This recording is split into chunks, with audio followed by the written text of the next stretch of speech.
1858년 7월에서 8, 9월에 걸쳐 에도에는 무시무시한 콜레라가 유행했다.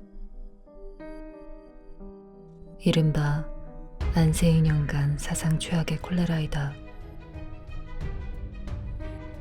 엄청난 기세로 퍼져나가는 전염병에 대한 방역 기술을 알지 못했던 그 시대의 사람들은 그저 신의 구원을 바라며 비는 수밖에 없었기 때문에 모든 신사와 절은 참배하러 온 사람들로 장사진을 이루었다. 때문에 평소에는 비교적 한산했던 고비나타의 히카와 신사에서도 이 무렵에는 때를 가리지 않고 찾아오는 참배객들의 모습을 볼 수 있었다. 전설 속의 단발뱀보다 눈앞의 콜레라가 더 무서웠던 것이다. 끔찍한 역병이 돌았던 해인 만큼 가을은 이름뿐이고 늦더위가 기승을 부렸다. 그해 8월 말의 일이었다. 고비나타 스이도초에 위치한 담배가게 세키구치야의 딸인 오소데가 어머니인 오토코, 하녀 오요시와 함께 히카와 신사에 참배를 하러 갔다. 세키구치야는 이 지방의 유서 깊은 가게이고 가게 외에 새놓은 집도 가지고 있었다. 그 집에는 어린 점원들 외에 젊은이 셋, 하녀 셋이 같이 살고 있었다. 주인집 가족은 남편인 지에가 41세, 부인인 오코토가 37세, 딸인 오소데가 18세이며 지혜의 부모님은 20년 전 거의 같은 시기에 세상을 떴다. 멀지 않은 곳이었기 때문에 오소데를 비롯한 3명은 점심때가 지나서 가게를 나섰다. 아침에는 맑은 날씨였는데 사신 무렵부터는 살짝 흐려져 조금씩 시원한 바람이 불어오기 시작했다. 마을을 빠져나와 수로를 따라 걷는 사이에도 2번의 장례식과 마주쳤다. 모두 콜레라에 걸린 사람들일 것이다라는 생각이 들자 여자들은 기분이 언짢아졌다. 니치린지에 도착해 뒤쪽의 묘진산을 오르자니 오늘은 이상하게도 한 명의 참배객도 보이지 않고 빽빽한 삼나무 숲속에서 가을 매미들만 울고 있을 뿐이었다.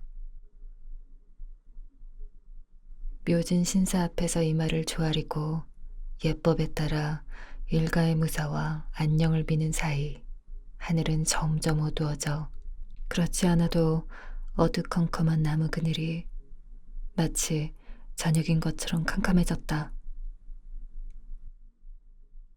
알아, 왠지 날씨가 이상해졌네. 오코토는 참배를 마치고 하늘을 올려다보았다. 비가 내리기 전에 돌아가요. 오소데도 재촉하듯 말했다. 어느샌가 매미 울음소리도 그치고 주인은 기분 나쁠 정도로 쥐죽은 듯 잠잠해졌다. 차갑고 무거운 공기가 세 사람의 피부를 파고들었다. 여기서 비를 만나면 큰일이라는 생각에 세 사람은 빠른 발걸음으로 산을 내려오기 시작했다.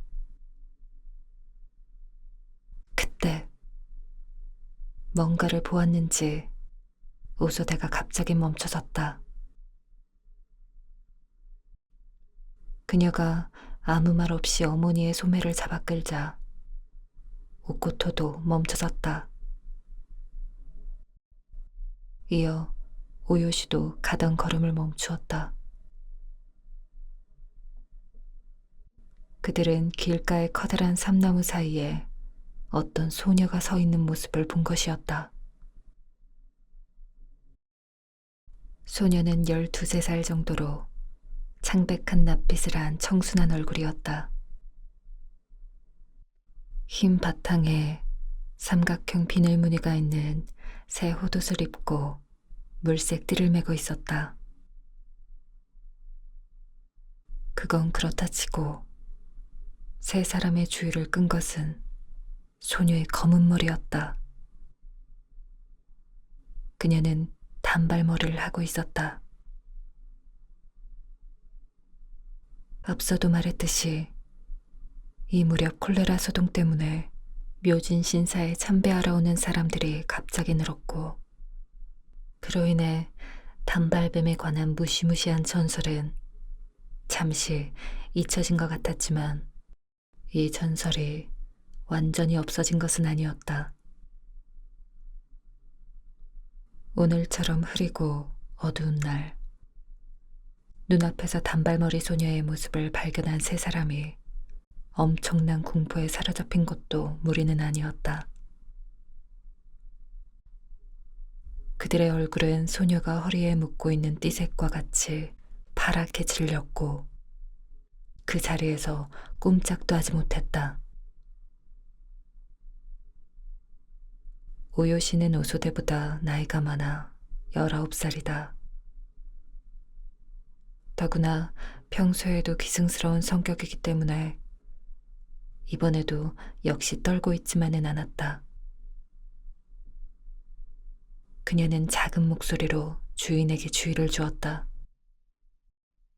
들키면 큰일이에요. 도망쳐야 해요. 다행히도 소녀는 정면을 보고 있지 않았기 때문에 세 사람은 소녀의 옆모습만을 본 것이었다. 살금살금 지나가면 어쩌면 들키지 않고 도망갈 수 있을지도 모른다. 혹시 뛰면 발소리가 날 위험이 있기 때문에 오코토는 두 사람에게 주의를 주고 숨소리가 새어나가지 않도록 양소매로 입을 막았다. 세 사람이 발소리를 죽이고 소녀가 서 있는 삼나무 앞을 지나치려던 순간이었다. 오소대가 제일 많이 무서웠는지 얼어붙은 다리를 끌고 가다가 나무 뿌리인지 돌인지에 발이 걸려 붙들 새도 없이 픽 쓰러졌다. 오코토와 오요시는 깜짝 놀랐다. 이렇게 된 마당에 발소리 따위를 걱정하고 있을 수는 없다. 두 사람은 반쯤 넋이 나간 채 오소대를 일으켜 세워 그녀의 손을 잡고 정신없이 발을 끌며 뛰기 시작했다.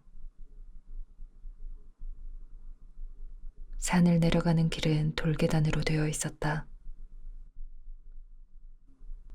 그 계단을 구르듯 내려와 절의 본당 앞에 도착한 세 사람은 일단 안심했다. 오소대는 얼굴색이 엉망인데다 말도 하지 못하는 상태였다. 오코토는 불목 하니로부터 물을 얻어 오소대에게 먹였다. 그리고 자신들도 물을 마셨다. 산에서 내려오니 갑자기 더워진 것 같아 오코토는 수건을 적셔 얼굴과 목덜미에 땀을 닦았다. 산속에서 수상한 소녀를 만난 사실은 불목하니에게도 말하지 않았다. 집에 가서도 아무 말 하지 말거라. 절대 아무에게도 말해선 안 된다. 오코토는 오요시에게 단단히 입단속을 시켰다. 세 사람은 불안한 마음으로 가게로 돌아왔다. 특히나 오소대는 정신이 멍한 상태로 저녁도 제대로 먹지 못했다. 오코토는 오늘 일어난 일을 남편인 지혜에게도 말하지 않았다. 남편에게 괜한 걱정을 시키는 것이 걱정되기도 했지만 스스로 그 일을 입 밖으로 내는 것이 왠지 두려웠기 때문이다. 다음 날에도 다시 한번 오요 씨에게 절대 말하지 말라고 주의를 주었다. 세 사람은 뒤도 돌아보지 않고 도망쳐왔기 때문에 그 소녀가 자신들을 보았는지 어떤진 전혀 알 수 없었다. 오코토는 소녀가 자신들을 보지 않았기를 마음속으로 빌고 또 빌었다. 그 무렵 누가 한 말인지는 알 수 없지만 콜레라 역병신을 쫓기 위해선 처마에 팔손이 나무 잎을 매달아 놓으면 좋다는 말이 전해지고 있었다. 팔손이 나무 잎은 댕구의 날개를 닮았기 때문이라고 했다. 세키구치야 사람들은 그것이 사실이라고 믿진 않았지만 어쨌든 때가 때이니만큼 좋다고 하는 것은 모두 해보는 것이 좋다는 생각이었다. 운 좋게도 집 정원에 팔손이 나무가 있어 그 잎을 꺾어 가게 처마 끝에 매달아 두었다.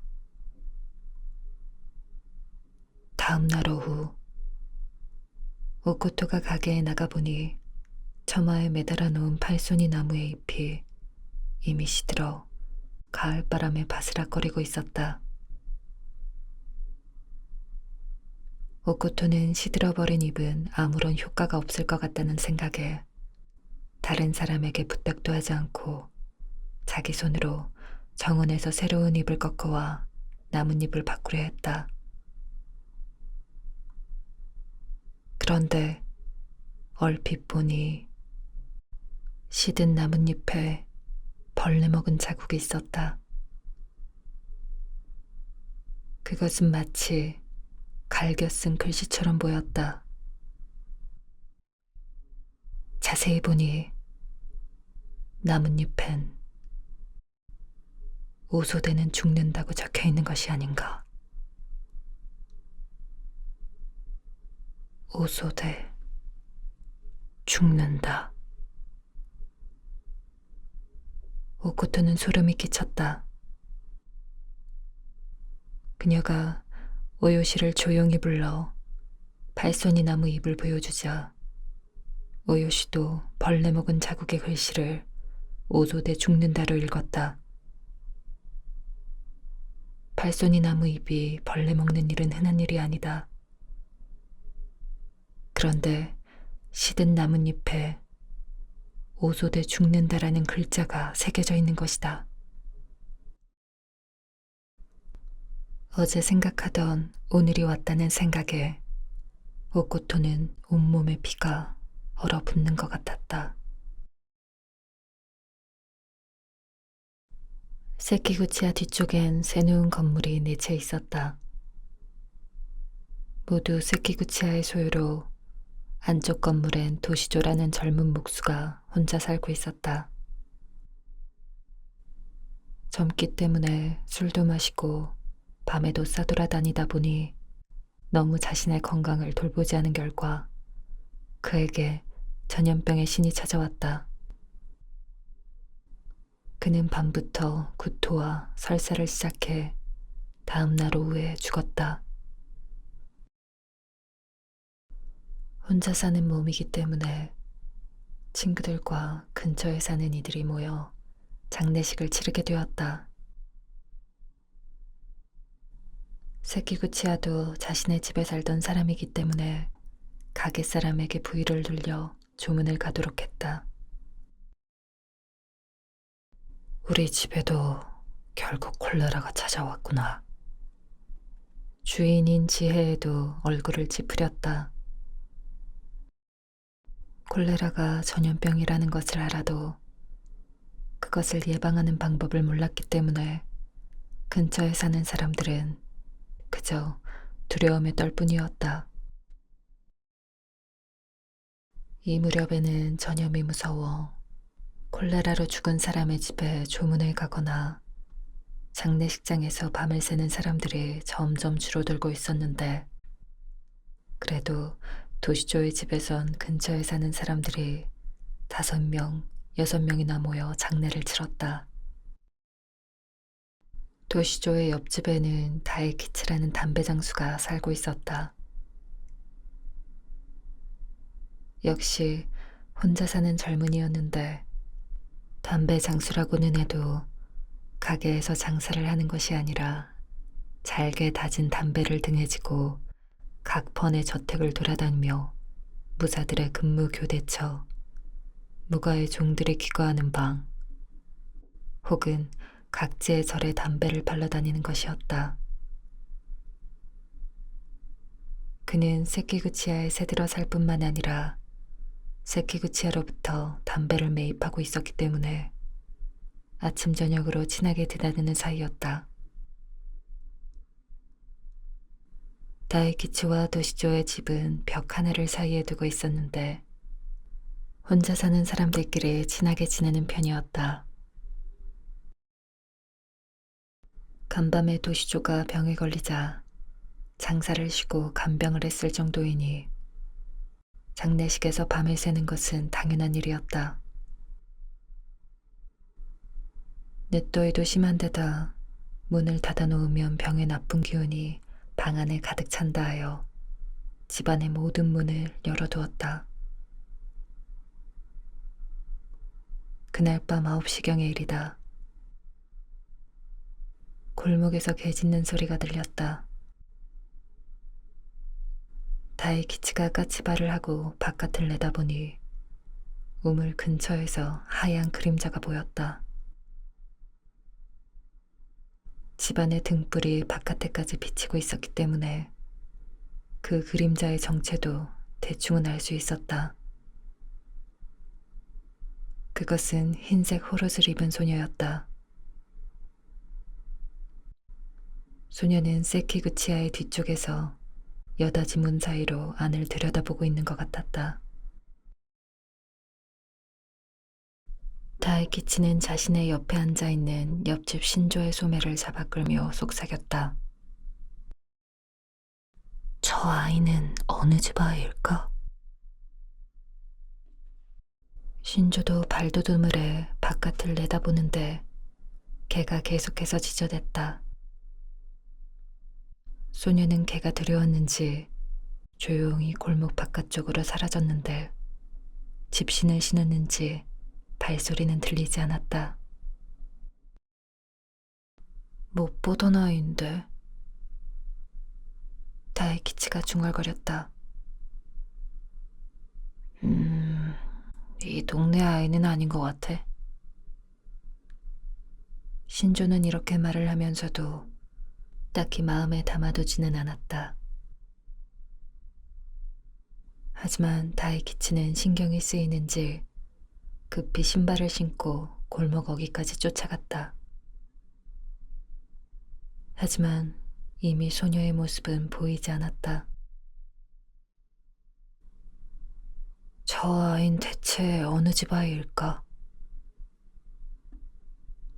다에키치는 끊임없이 생각했다. 하지만 다른 사람들은 신조와 마찬가지로 그 아이에게 딱히 흥미도 느끼지 않고 신경도 쓰지 않았기 때문에 이 일은 없던 일이 되어버렸다. 아침 일찍 사체를 화장장으로 보내야 했지만 이 무렵은 워낙 역병으로 죽은 사람들이 많았기 때문에 시간에 맞춰 관을 준비할 수 없었다. 하는 수 없이 저녁까지 기다리기로 하고 사람들은 무시무시한 콜레라에 걸려있는 죽은 시신을 지키면서 하루를 보냈다. 그날 오후였다. 30살 전후쯤 되어 보이는 남자가 세키구치야의 문 앞에 멈춰섰다. 여기에 도시조라는 사람이 살고 있나요? 예, 도시조는 콜레라로 죽었습니다. 가게 사람이 대답했다. 콜레라로 죽었다고? 남자는 조금 당황한 듯 말했다. 말도 안 돼. 그래, 언제 죽었나요? 어제 오후에 맙소사. 남자는 혀를 찼다. 아직 장례식이 끝나지 않았다는 말을 듣고 남자는 급히 골목 안으로 뛰어들어갔다. 그는 향이 자욱한 문 앞에 서서 물었다. 혹시 도시조는 죽었나요? 예, 어제 죽었습니다. 입구에 있던 다이키치가 대답했다. 자, 이쪽으로. 남자는 성큼성큼 안으로 들어와 방에 누워있는 젊은 목수의 사체를 바라보았다. 그는 분한 듯이 혀를 찼다. 아, 제길. 운 좋은 놈이구만. 콜레라로 죽은 사람에게 운이 좋다니 이 무슨 소리인가. 그 자리에 있던 사람들은 깜짝 놀랐다. 모두들 어리둥절해서 남자의 얼굴을 바라보자 그는 의욕을 풀어주듯 설명했다.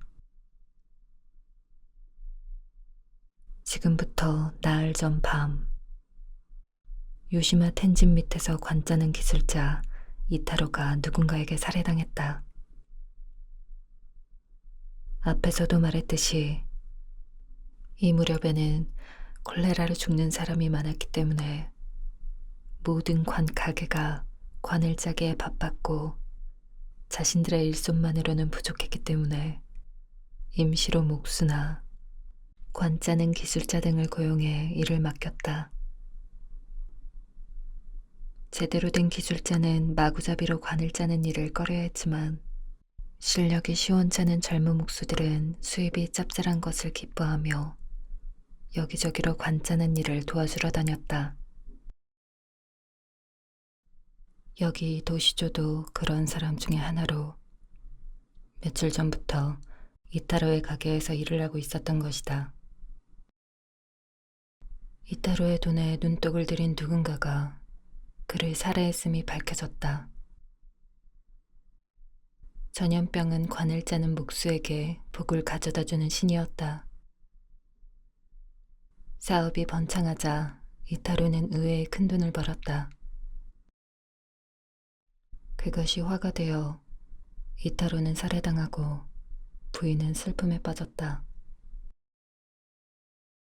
조사 결과 고용 목수인 도시조가 용의자라 그를 체포하러 와보니 상황이 이 지경이었다. 체포되어 중환벌을 받는 것보다는 콜레라로 죽는 것이 나을 것이다. 그가 운이 좋은 녀석이군이라고 한 것도 무리는 아니었다. 용의자를 체포하러 와서 실망한 남자는 간다에 사는 한시치의 아들인 젠파치였다. 이렇게 된 이상 허무하게 물러날 수밖에 없다. 하지만 일단 도시조의 평소 행동이나 사망 전 모습 등을 조사해야 될 필요가 있었기 때문에 도시조와 가장 친했다는 이웃인 다이키치가 앞으로 불려나왔다. 젠파치는 우물가 버드나무 아래에 서서 잠시 동안 다이키치를 조사하고 돌아갔다. 놀라운 일이구만. 사람은 겉만 보곤 모르는 거야. 도시조가 좀 놀긴 했지만 설마 그런 끔찍한 일을 저지를 거라고는 생각도 못했어. 콜레라로 죽은 도시조에 대한 사람들의 동정은 급격하게 식었다. 정말이지 운이 좋은 놈이라고들 했다. 그렇다고 해서 이제 와서 시체를 버리고 돌아갈 수도 없는 노릇이었기에 사람들은 내키진 않았지만 날이 저물기를 기다리고 있었다. 오후 6시경 관이 도착하자 얼른 사체를 넣고 관을 메고 나왔다. 세입자가 죽은 것이니 주인도 그냥 보고 있을 수만은 없다. 세키구치야에서도 누군가를 보내야 했지만 콜레라로 죽은 사람의 장례식일 뿐만 아니라 그 주인공이 끔찍한 범죄를 저지른 죄인이라는 소문을 듣곤 가게 사람들 모두 가기를 꺼렸다. 그것도 무리는 아니인지라 세키구치야도 곤란해하고 있던 차에 하녀인 우유시가 자신이 가겠다고 나섰다. 넌 여전히 관두어. 일단 오코토가 말렸다. 하지만 누군가 꼭 가야 하니 자신이 가겠다고 하여 결국 오요시가 가게 되었다. 오요시는 콜레라가 무섭지 않은가 봐. 뭐 다에키치랑 함께 가고 싶은 거겠지. 다른 하녀들이 수군댔다. 담배 장수인 다에키치는 20서너 살쯤 되었으며 얼굴이 하얗고 맵시 있는 남자였다. 가을 새벽녘 어두운 골목에서 5개의 등롱불빛이 쓸쓸히 흔들리는 가운데 도시조의 관이 운반되고 있었다. 아침 8시가 지났을 즈음 오요시가 돌아와 센주의 화장장에는 관이 5, 60개가 쌓여있기 때문에 도저히 금세 화장을 할 수가 없었다. 오늘 밤은 그대로 두고 왔으니 이래 혹은 8일 후에 유골을 받으러 가야 한다고 했다. 콜레라 때문에 화장터나 절이 혼잡하다는 것은 일찍이 들어 알고 있었으나 실제로 이런 이야기를 들으니 세키구치야 사람들의 마음은 어두워졌다. 그 중에서도 특히 오코토의 마음을 어둡게 하는 일이 있었다. 오요시가 여주인에게 은밀히 말했다. 어젯밤 밤을 새고 있는데 흰색 기모노 입은 여자아이가 뒤쪽 문에서 집안을 들여다보고 있었대요. 우리 집 뒤쪽을 들여다보고 있었다고? 오코토의 안색이 변했다. 담배 장수 다에키치가 봤다나 봐요. 신조도 봤다고 해요. 단발뱀, 팔손이 나무잎. 그렇지 않아도 벌벌 떨고 있는 참에 또다시 이런 이야기를 들으니 오코토는 눈앞이 빙빙 돌 지경이었다. 흰천의 기모노를 입은 여자아이는 묘진산에서 내려온 듯하다. 오소대 죽는다라는 그 저주받은 운명이 점점 다가오는 것 같은 생각이 들었다. 지금까지는 오소대와 오요시의 입을 단속하고 자기 혼자 마음속에 담아두었지만 오코토도 더 이상은 참을 수 없게 되어 남편인 지에이에게 모든 것을 털어놓았다. 지에이는 결코 어리석은 사람이 아니었다. 장사 수완도 꽤나 뛰어나 세키구치야의 오랜 이름에 먹칠을 하지 않을 정도의 기량을 가지고 있었지만 그는 신부를 매우 신봉하고 있었다. 그 신봉이 너무 지나쳐 일종의 미신과도 같았다. 오코토가 묘진산의 일을 감추고 있던 것도 함부로 그것을 입 밖에 냈다가는 남편이 놀랄 것을 염려했기 때문이었다. 역시 지혜는 놀랐다. 그는 눈물을 글썽이며 탄식했다.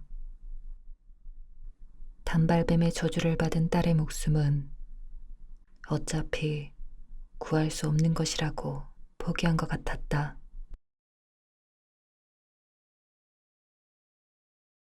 8월 말부터 갑자기 가을바람이 불기 시작해 9월의 첫날부터 시원했다. 역시 계절은 당할 수 없어. 이제 콜레라도 안 풀 꺾이겠지? 부인이 노생과 이야기하면서 한시치가 호릇을 겹옷으로 갈아입고 있자니 아침 일찍 젠파치가 찾아왔다. 갑자기 시원해졌네요. 안 그래도 지금 막 그 이야기를 하고 있었는데. 젠파치, 콜레라는 좀 어떠니? 우센이 물었다. 아직 유행하고 있어요. 젠파치가 대답했다. 시원한 바람이 분다곤 해도 금세 사라지진 않아요. 7, 8일에 걸쳐 꽤 많은 사람이 죽었어요. 나쁜 사람이 죽는 건 상관없지만 좋은 사람도 죽으니 곤란한 일이지. 우리 일을 하는 입장에서 말한다면 나쁜 사람이 죽어버리는 것도 곤란해요. 겨우 용의자를 뒤쫓아가서 이제 됐다 하는 순간 상대가 콜레라로 죽어버리면 웃기지도 않아요. 일전의 유시마 사건, 겨우 진상을 밝혀 고이시카와까지 갔는데 목수 녀석은 콜레라로 사망. 얼마나 맥이 풀렸는지 몰라요. 이렇게 말하고 젠파치는 다시 목소리를 낮추었다. 그런데 말이죠, 아버지. 고이시카와 말인데요. 거기서 또 좀 이상한 소문을 들었어요. 이상한 소문이라니 무슨 소문? 오센이 일어나 나간 뒤 한시치는 젠파치와 마주 앉았다. 아시다시피 사람을 죽인 목수는 스이도초의 담배가게에 새들어 살고 있었어요.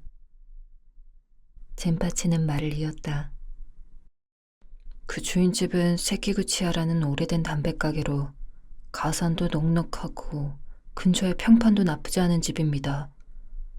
그런데 그 집의 하녀인 오요시라는 여자가 2, 3일 전에 죽었습니다. 역시 콜레라인가? 한시치가 물었다. 아니요, 콜레라가 아니라 급사인 것 같습니다. 세키구치야도 황급히 의사를 불렀지만 이미 늦었다고 합니다. 그 죽음 방식이 뭔가 이상하다고 하는데 세키구치야는 가게 점원들과 하녀들에게 입단속을 시켜 아무 말도 못하게 합니다. 그러니 더더욱 여러 가지 소문들이 무성합니다. 세상 사람들이 이러쿵저러쿵 할 뿐 아니라 오요시의 부모도 딸의 사체를 인수해가지 않습니다. 콜레라가 유행하는 시기에 언제까지고 사체를 눕혀 놓을 수만은 없는 노릇이라 촌장과 고닌구미가 안으로 들어가 어쨌든 사체만은 인수하도록 했지만 그 후 매듭이 지어지지 않아 아직도 어수선하다고 합니다. 오요시라는 여자의 부모는 왜 딸의 시체를 인수하지 않는 거야? 사체에 뭔가 이상한 점이라도 있는가? 아무래도 그런 것 같습니다. 소문에 따르면 히카와 묘진산 단발뱀의 저주라는데 그런 일이 진짜 있을까요? 히카와의 단발뱀이라. 한시치도 생각했다. 옛날부터 그런 이야기를 들은 적은 있지만 소문이 사실인지 장담할 수가 없군. 그러면 그 오요시라는 여자는 묘진산의 단발뱀을 만난 건가? 세키구치야의 안주인과 딸, 그리고 오요시, 이렇게 셋이서 히카와의 참배를 하러 갔는데 돌아오는 길에 뱀을 만났다고 합니다. 뱀이 아니라 단발머리를 한 소녀라고 합니다만 여자아이라. 한시치는 또 다시 생각했다. 그렇다면 오요시는 뱀의 저주를 받아 급사한 것이로군. 급사에도 여러 가지가 있는데 어떻게 죽었을까? 그 외에도 여러 가지 소문이 있는데 제가 오치오라는 하녀를 구슬려 들은 바론 이렇습니다. 세키구치야에는 오요시, 오치오, 오쿠마라는 3명의 하녀를 고용하고 있는데 오요시는 중간 잡일을, 다른 2사람은 부엌일을 담당하고 있었다. 그날 밤은 늦더위가 심했기 때문에 뒷문 공도 쪽으로 난 덧문을 조금 열어두고 4조 반짜리 방에 모기장 하나를 치고 3사람이 이부자리를 펴고 잠이 들었다. 세 사람 모두 젊은 여자들이었기 때문에 정신없이 자고 있는데 깊은 밤 오요시가 갑자기 난리법석을 떨었다. 양 옆에서 자고 있던 오치오와 오쿠마도 깜짝 놀라 눈을 뜨니 오요시가 작은 목소리로 이라고 외치는 것 같았다.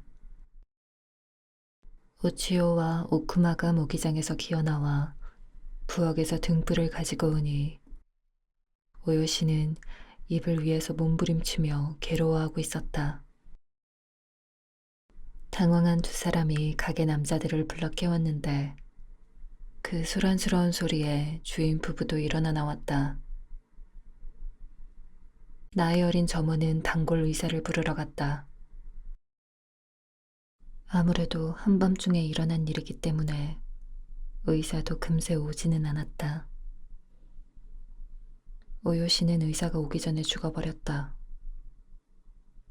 의사도 사인을 정확히 몰랐지만 오요시가 뱀이라고 한 사실을 미루어 보아 아마도 살모사와 같은 독뱀에게 물렸을 거라고 생각했다. 당시 그 부근에는 숲과 구릉이 많고 무가저택의 공터나 초원도 많았기 때문에 살모사나 뱀도 드문 것은 아니었다. 열어놓은 덧문으로 뱀이 기어들어왔는데 운이 나쁜 오요시가 그 재물이 되었을 것이다. 어쨌든 뱀의 정체를 확인하지 않으면 안심할 수 없기 때문에 너나 할 것 없이 총동원되어 독사의 행방을 찾았지만 집안은 물론 정원에도 뱀 같은 것은 없었다. 이렇게 하인들이 소란을 피우는 동안 주인 쪽은 비교적 차분했다. 주인인 지에이도 부인인 오코토도 거의 아무 말이 없었다. 딸인 오소대는 안쪽에 숨은 채로 얼굴도 내미지 않았다. 독사 사냥이 일단락된 후 지혜인은 의사를 안으로 불러들여 부인과 함께 단발뱀에 관한 이야기를 했다. 이 이야기가 가게 사람들에게 새어나가 자연스럽게 소문의 씨앗이 된 것이었다. 이야기를 듣고 생각해보면 주인 부부의 냉정함은 인정이 없어서라기보단 운명이라고 생각하고 체념하고 있었기 때문인 듯하다. 오요시뿐만이 아니라 오코토도 오소대도 같은 운명에 빠지지 않을 거라는 보장은 없다. 오요시만이 재물이 되어 이것으로 단발뱀의 저주가 사라질 것인지 세 사람 모두 같은 저주를 당할 것인지 그 누구도 알 수 없는 일이었다. 주인 부부는 냉정하다기보다 강한 공포에 사로잡혀 제대로 말도 하지 못했을 것이다. 그런데 오요시의 부모는 그런 태도를 인정머리 없는 태도라고 비난했다. 아무리 그렇다고 해도 부모가 딸의 사체를 인수하지 않는다는 건 이해할 수 없군. 세키구 치하에서 죽이기라도 했다는 건가? 노골적으로 죽였다고는 하지 않았습니다만 잠자리에서 뱀에게 물려 죽었다고 하는 건 아무래도 믿기지 않는다. 하물며 단발뱀 따위는 지어낸 이야기인지 뭔지 알 수가 없다. 소중한 딸이 죽은 이상 어떻게 죽었는지 확실히 알지 못한 상태에서 함부로 시신을 인수할 수 없다고 한다고 합니다. 세키구치야도 상당한 액수의 위로금을 줄 생각이지만 부모 쪽은 500냥이나 1000냥 정도를 받아낼 생각인 것 같습니다. 500냥이나 1000냥이라. 한시치도 조금 놀란 기색이었다. 인간의 생명에 값을 매길 수 없다고 해도 고용인이 죽은 것 때문에 500냥, 1000냥을 내야 한다면 견디기 힘들지. 도대체 그 부모라는 사람들은 어떤 사람들이냐? 500냥, 1000냥은 둘째치고 부모가 늑장을 부리는 데에는 이유가 있습니다. 이야기를 들어보니 오요 씨라는 여자는 하녀처럼 보이지만 실은 주인의 조카딸이라고 합니다. 그냥 단순한 고용인이 아니라는 건가? 주인 형의 딸입니다. 형은 지혜문이라고 하는데 본래라면 맏아들이 집안을 물려받아야 하겠지만 젊을 때부터 놀기를 좋아해 선대 주인에게 의지를 당했다고 합니다. 그래서 아우인 지혜이가 세키구치아의 가문을 상속하게 된 것입니다. 선대가 돌아가실 때 사죄를 했지만 선대는 저런 놈은 절대 세키구치의 아내로 들일 수 없다는 유언을 했다고 합니다. 20년도 더 지난 이야기이지만 이 때문에 지혜모는 지금도 세키구치아의 가게에 얼굴을 내밀 수 없고 뒷문으로 살짝 들어온다고 합니다. 지혜모는 무슨 일을 하지? 시타야의 언덕 아래에서 작은 담배가게를 하고 있다고 합니다. 의절은 당했지만 세키구치아의 맏아들이자 현재 주인의 형임에는 틀림이 없기 때문에 세키구치아에서도 어느 정도 뒤를 봐주고 있어 팔고 있는 담배도 융통해주고 있는 것 같습니다. 그 형의 딸이 오요시인데 대놓고 친척이라고 할 수 없기 때문에 그냥 고용인처럼 데리고 와서 세키구치아가 돌봐주었던 겁니다. 자세한 사정은 모르지만 세키구치아가 오요시를 맡아준 것은 장래에 괜찮은 사이를 찾아주고 얼마간의 살림을 나누어 주어 형에게 상속을 시킨다는 약속이 있었던 것 같습니다. 그런 오요시가 느닷없이 죽어버렸으니 가장 곤란한 것은 형인 지혜문이죠. 그 형은 건실하게 살고 있는가? 지혜문은 이미 나이가 쉰으로 지금은 건실한 생활을 하고 있는 것 같지만 옛날 놀던 버릇이 사라지진 않죠. 자신에게 잘못이 있다고 해도 세키구치아의 가산을 동생에게 빼앗겼으니 속이 편치 않을 겁니다. 게다가 돌봐준단 약속을 하고 데려간 딸이 이유를 알 수 없는 죽음을 당했다. 이렇게 되면 어떻게든 시비를 걸고 싶은 것이 인지상정으로 사체를 인수하느니 못하느니 떼를 쓰는 거겠죠. 지혜문 입장으론 어쨌든 간에 피를 나는 조카딸을 데려다가 이유를 알 수 없이 죽게 했으면서 죽었으니 어쩔 수 없다는 식의 태도를 취한다는 건 너무나도 인정이 없는 거 아니냐. 도저히 말이 안 된다는 거죠. 게다가 오요시의 죽음에는 석연치 않은 점이 있어 확실히 뱀에 물렸는지 어땠는지 의사도 잘 판단이 서지 않는 것 같습니다. 역시 뱀일 것이다. 한시치가 말했다. 역시 뱀일까요? 젠파치도 고개를 끄덕였다. 그럼 상대가 되지 않을 겁니다. 지혜문이 아무리 버둥거려도 어쩔 수 없는 일 아니겠습니까? 아니, 상대가 되지 않을 거라고 장담할 수도 없지. 그 오요시라는 여자는 어떤 여자지?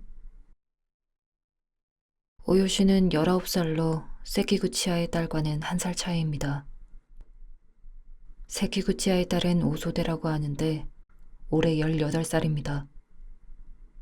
겉으로는 주인과 고용인 사이지만 말하자면 사촌관계고 둘 다 얼굴이 예쁘지도 않고 못생기지도 않은 그런. 오요시 쪽이 나이가 1살 많은 만큼 더 대바라지고 남자를 좋아하는 것 같습니다.